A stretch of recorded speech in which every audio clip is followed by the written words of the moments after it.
सरकार को 100 दिन पूर्ति होती 100 दिन पूर्तिर जो उत्सव आज पुरी रे आमर एठी कार्यक्रम सरदा बाली आरंभ होती।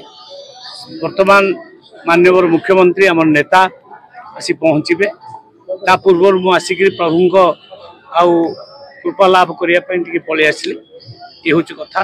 तो 100 दिन भितर आम सरकार अनेक बड़ बड़ डिसीजन नहीं जमीती एबे सुभद्रा योजना ये लक्षे माने 1.8 लाख लोक उपकृत हेबे। अनेक माँ भौणी मान अकाउंट को पैसा जीवा आरंभ हो जाइए। ये गोटे माइल खुंट हम ये ओडिशार माँ भौणी मानकर आर्थिक स्वच्छलता दिगरे आर्थिक माने गोटे निज ऊपर कॉन्फिडेंस आसवा उपरे ये गोटे माइल खुंट हम आउ ये 5 वर्ष पर्यंत आसीबो 6 मास को थरे 5,000 टंका।